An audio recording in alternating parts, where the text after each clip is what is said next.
Hello বন্ধুরা, good morning. আজ হচ্ছে আমাদের সোসাইটির মণ্ডপে ঠাকুর বিসর্জন। তো আমি সকাল সকাল উঠে চলে গেছিলাম নাচের রিহার্সালে। তো বাড়ি ফেরার পথে চলে এসেছিলাম সোসাইটির মণ্ডপে এসে দেখি ঠাকুরের বরণ শুরু হয়ে গেছে। আর আসা মাত্রই তো আমাকেও সবাই মিলে একটু সিঁদুর মাখিয়ে নিয়েছে। তো তারপর আমরা চলে গেছিলাম বাড়ি। তো বাড়ি থেকে ফ্রেশ হয়ে চলে এসেছিলাম আবার মণ্ডপে। তো মণ্ডপে আসার পর দেখি বরণ প্রায় সব হয়েই গেছে। এরপর ঠাকুরকে গাড়িতে তোলা হবে আর সমস্ত নিয়মকানুন এখানে হয়ে যাচ্ছে। আর সেদিন ওয়েদারটাও খুব মেঘলা ছিল, তো তাই বিসর্জনের সব নিয়মকানুন একটু তাড়াতাড়ি করে পালন করা হচ্ছে। আর আমরা এখন সবাই মিলে যাচ্ছি মায়ের বিসর্জনে।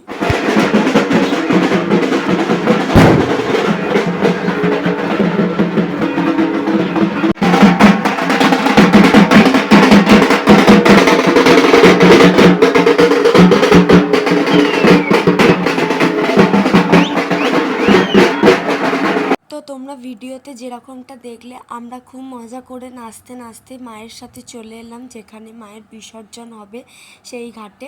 তো এবার আমাদের ছেড়ে চলে যাওয়ার পালা। তো কিছু করার নেই, হাজারো মন খারাপের মাঝে একটু আনন্দ হচ্ছে, কারণ কিছুদিন পর লক্ষ্মী পুজো, আর লক্ষ্মী পুজো পেরোলেই কালী পুজো হবে। তো মায়ের বিসর্জনের পর আমরা চলে এসেছিলাম সোসাইটিতে। আর প্রত্যেকবারের মতো এবারেও কিন্তু সোসাইটিতে বিসর্জনের পর সবাইকে একটু করে মিষ্টি মুখের জন্য বোঁদে দেওয়া হচ্ছিল। তারপর বাড়ি এসে ওই সব জামা কাপড় ছেড়ে আবার নতুন করে পরিষ্কার পরিচ্ছন্ন হয়ে আমরা চলে গেছিলাম সোসাইটিতে। কারণ সোসাইটিতে আজকে বিজয়ার পর যেহেতু আজকে ঠাকুর বিসর্জন হয়ে গেল, তো সবার মন খারাপ থাকবে। তো যাই জন্য সোসাইটিতে ছোট করে একটা খাওয়া দাওয়ার ব্যবস্থা করা হয়েছে। তো মেনুতে ছিল ফ্রাইড রাইস, চিকেন কষা, আর যারা চিকেন খাবে না, অর্থাৎ যারা ভেজ খাবে তাদের জন্য ছিল পনির। তো এরমভাবেই মজা আমাদের প্রত্যেক বছরই হবে আশা করি।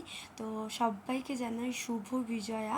বড়দের আমার প্রণাম, ছোটদের আমার ভালোবাসা। তো আজকের ব্লগটা এতটুকু, বাই।